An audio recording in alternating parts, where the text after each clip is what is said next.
Assalamu alaikum warahmatullahi ta'ala wabarakatuh. Barkanku da kasancewa da GZA Tech TV. Yau ga wani sabon bidiyon da muka kawo muku game da yin hacking na message.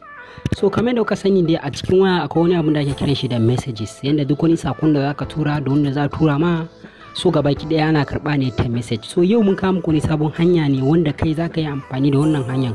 Duk wanda ya kasance yana ganin bidiyon mu zai yi amfani da wannan hanyar domin ya je yi attack na wani message na wani dan uwanka ko budurwanka ko abokinka. So yanda abun yake shine kamar yanzu a misali sakonnin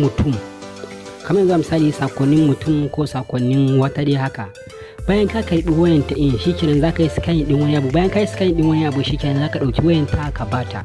Duk wani sakon da ya kasance yana shigowa zuwa cikin wayan ta zaka gani, sannan kuma kai in ka ga dama zaka kai mata reply a matsayin ita ne ta yi, zaka yi ka tura reply a matsayin ita ne ta yi. Sannan kuma duk wani sakon da ya kasance za a tura mata da wanda ita za ta tura, gabaki ɗaya za mu samu wayannan sakonnin. So wannan hanya ne wanda muka haɗo shi a cikin wannan shekaran, wato ainihin shekara ta 2022. So wannan hanyar gaskiya inda tabbas ka yi amfani da shi na wajen attack na messages na mutum a sauwake zaka samu duk wani abin da kake bukata. So kamar yadda aka ce muku, message yana nufin cewa ko da a ce a sim 1 ko da a ce a sim 2, amma kuma inda tabbas mutum ya tura sako yana zuwa ne zuwa cikin message. So haka ne yasa muka kawo muku wannan hanyar yadda zaka yi hacking din message in. Bayan kai hacking din message in, duk wani sakonnin da yake zuwa cikin message in kai zaka na gani. In ka so ka yi reply, in ka so kuma ba za ka yi reply ba, kawai zaka na gani chatting da suke yi ne. So idan wannan shine farkon zuwan ku wannan channel, ina roƙon ku da ku danna min alamar subscribing, sannan kuma ku danna min alamar kararrawa, sannan kuma ku danna min alamar liking, sannan kuma ku danna min alamar share zuwa abokananku.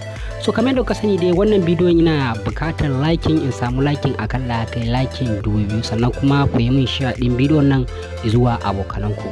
So wannan attacking da zamu yi na message attacking ne wanda inda tabbas ka riga da kayi, za ka karɓi wayar mutum ne na tsawon baya wuce a ce sakon 20 ko sakon 10. So bayan ka riga da kayi wannan attack din, kawai shikenan za ka ɗauki wayar mutum ka bashi, ko ina ne ya tafi, ko ma ba kwa tare da shi, ko ma ya tafi can bayan duniya ne, inda tabbas za a tura masa message, to kai ma za ka ga wannan message din. Sannan kuma in ka ga dama za ka yi reply, in ka ga dama kuma ba za ka yi reply ba, kawai za ka na kasance a tsakiya ne kana gani chatting da ake yi ta cikin wannan message. So kafin a ce na bata muku lokaci, mu je ga bidiyon ku ga yadda abin yake.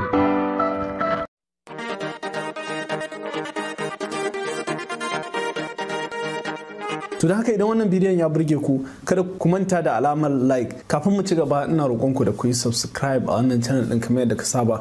Gaskiya kuna iya bakin kokarin ku, sannan muna godiya. Dan uwa ka taimaka kai in ba kai ba.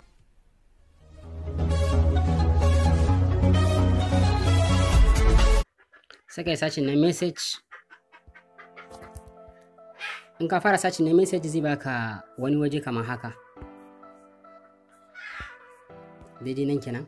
Sai ka zo ka shiga message for WAP. Za ka yi sacin na message for WAP, to sai ka zo ka shiga shi kamar haka.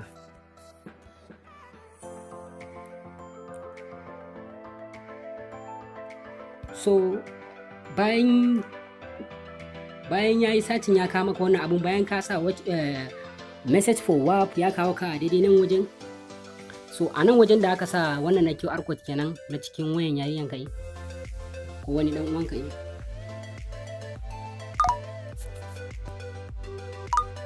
ko wani wayan dan uwanka yi, sai ka zo ka danna daidai nan wajen kenan. So bayan ka danna wajen kamar haka, zai kawo maka wajen wannan na QR code din nan, sai ka yi dan yin scanning din shi. Bayan ka yi scan din shi, zai nuna maka wannan abun, to shikenan ma'ana ya riga da wannan kenan, ya riga da ya samu sako. Kamar yadda kuke gani gashi nan, duk wani sakon da yake cikin wannan waya, duk wani sakon da yake nan gurin za ku kalle shi, akwai shi a nan, wani duk wani sakon da yake nan gurin za ku ga shi. So kamar yadda kuke gani ga sakon da ya kasance an tura, sannan kuma sakon bai tafi ba.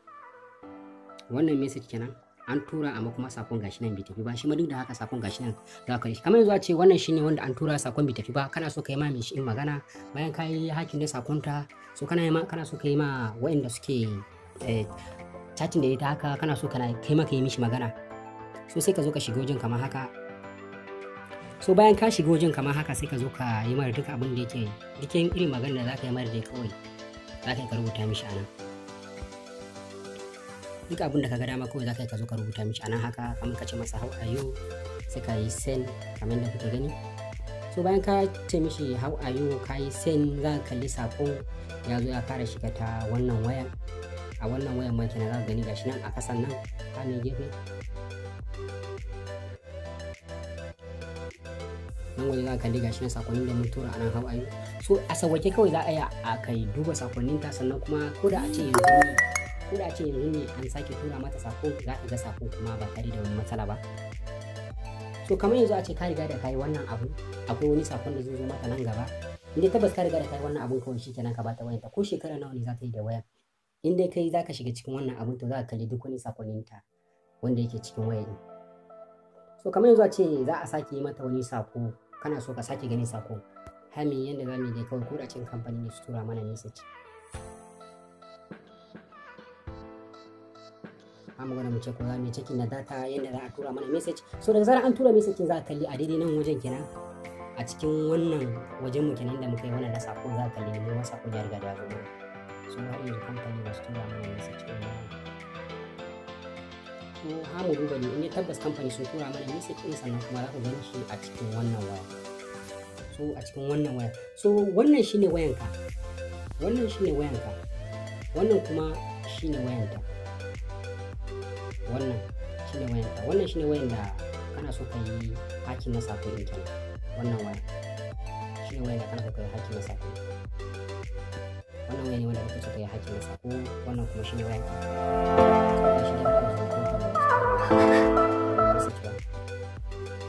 An dan kara gwadawa domin kamfani su tura mana wani sako, wanda za mu nuna muku inda za ku gani sako in ya zo a cikin wannan wayan, sannan kuma ya zo a cikin wannan wayan. So ha mu dan jira kamfani na sako ya zo kuma.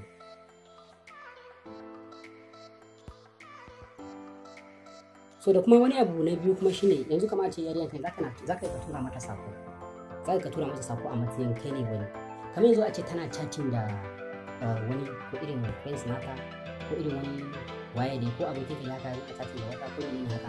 So kai ma za ka tura mishi sako a matsayin kai ne wanda yake chatting kenan. Kamar yadda kuke gani gashi nan wajen da aka sa Jerry Boy a daidai nan kenan, wannan wajen za ka kalli gashi nan wajen da aka sa Jerry Boy, sannan kuma an kun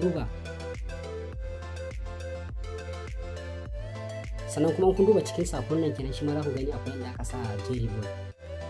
In kun duba sakon nan akwai inda aka sa Jerry Boy kenan a cikin wannan waya, za ka kalli gashi da aka sa. To yanzu a nan wajen ma za ka tura mata sako a matsayin kai ne wanda suka saba chatting. A sauwace za ka tura mata sako, ita za ka ga kamar cewa shi ne yake tura mata sako, a shekai ne ka riga da kai a haki na sako. Za ka yi komai, duk abin da suna chatting da shi kai ma za ka zo kana tura mata sako ne, kuma ba tare da ta fahimci komai ba.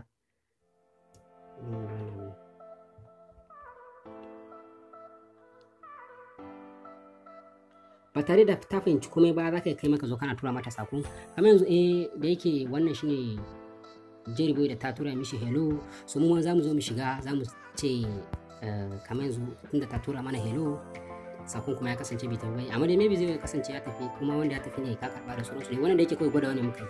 So da yake an tura mata hello sai a ce mu ce hi, daga zarar mun tura hi kamar yadda kuke gani ga hi ma ya zo a cikin wajen.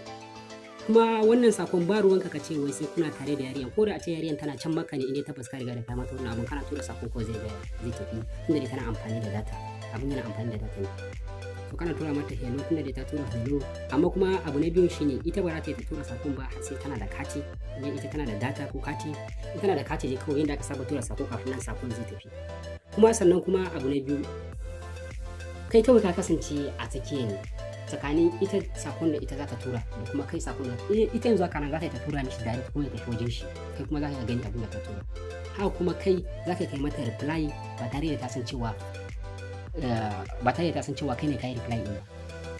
Da fata kun gane abin da nake nufi. In kamar yanzu a ce wanda take chatting da shi din, ko wanda yake chatting da shi in, kar kuma ina magana kan mace waya da so, ko kuma sai akan mace za yi wani abu, kuma akan wani za ka kai. So idan kamar yanzu a ce wannan shine wanda ake chatting da shi, ita ta tura mishi sako, wannan kenan, ita ta tura mishi sako, sannan kuma zai bude sakon kuma sakon zai je wajen shi bayan magana zai zo wajen ka ba zai zo wajen ka sannan kuma zai je wajen asalin wanda ake so a turawa. Sannan kuma abu na biyu shine za ka yi ka zo ka yi mata reply. In ka mata reply in kuma shi ba zai ga reply da ka mata ba amma kuma ita za ta gani, za ta mai kamar cewa shi ne ya yi reply in. So wannan hanyar gaskiya akwai abubuwa da yawa wanda yake game da wannan hanya. Kawai ni za mu yi abu ne sama-sama saboda kar ya bata mana lokaci. Idan ta tabbata sai ta tura masa message, so kai ma za ka gani haka kuma shi ma zai gani reply. In kana so za ka kai mata reply ka tura mata wani sako, in kuma baka so kuma to shikenan haka ko za yi abun da haka wuce. So sannan kuma ita in ma ta saki ta tura sako za ka gani da sauransu. So idan wannan shine farkon zuwan ka wannan channel, muna roƙon ka da ka danna mana alamar subscribe, sannan kuma ka danna mana alamar karrawa, sannan kuma ka danna mana alamar liking. Haka ne zai bada damar da kuna sabbin shirye-shiryen mu za ku dinga samuwa. Magana gaskiya akan wannan bidiyo ina buƙatar liking ya kai wajen 2K. Ina buƙatar liking ya kai 2000 akan wannan bidiyo. So ga wannan kuma anan shi ma ga wani sakonni ne da an yi ta turawa. Haka kai ma za ka shiga nan, bayan ka shiga ka dan yin searching. So ga dan wani searching da dai an yi nan wurin, mu ma za mu yi mu shigo ciki. Bayan mun shigo ciki za mu yi mu tura duk wani sakon da muke bukata, ko ma menene ko kake bukata shikenan za ka tura, sannan kuma zai tafi daidai yadda kake bukata. Kaga yanzu riga da an tura, sannan kuma za ka gani. So idan wannan shine farkon zuwan ku wannan channel, ina roƙon ku danna mana alamar subscribe, sannan kuma ku danna mana alamar karrawa, sannan kuma ku danna mana alamar like. Haka ne zai bada damar da kuma sabbin shirye-shiryen za ku dinga samu. Mun gode da kasancewa da GZ Tech TV. So kada ku manta, na ga muku da cewa ina bukatar like ya kai wajen 2K, ya kai wajen like 2000 akan wannan bidiyo. Na gode da kasancewa da GZ Tech TV. So mun gode da kasancewa da GZ Tech TV. Abu biyu kuma zuwa uku, kamar yanzu ka karbi wani yarinyar kuma kana so ka yi wayannan abun kuma baka kalli yanda ka sa message for WhatsApp ba. Inda baka kalli message for WhatsApp ba za ka gani yanda ka sa device sharing. Duk abun ya kasance guda biyu ne. Akwai message for WhatsApp, akwai kuma device sharing. So kowane daga ciki yana yi. In ya kasance babu message for WhatsApp kuma babu device sharing, sai ka ɗauko application in messages ka je ka yi download din shi a Play Store, sannan sai ka tura mata. Ko da yake na kalli duk wani wayan da aka buga shi kamar 2015, so har zuwa yanzu gaba ki daya sabbin wayoyin gaba ki daya akwai wayannan abubuwan. Daga 2014, 13 zuwa 12 mafi yawanci ina ga su ne wayan da babu wayannan abubuwan, amma daga 2015 gaba ki daya akwai wayannan option. So mun gode da kasancewa da GZ Tech TV. So kada ku manta ku danna mun alamar subscribe, sannan kuma ku danna mun alamar karrawa, ne zai bada damar da kun sabbin shirye-shiryen mu za ku dinga samuwa. Mun gode. So abu na karshe kuma akwai inda aka sa remember this computer, shi ma za ka buɗe shi saboda ko ka fita cikin website in ka dawo ba zai sake komar da kai baya ba. To shi ma za ka buɗe shi, za ka yi open nashi kenan.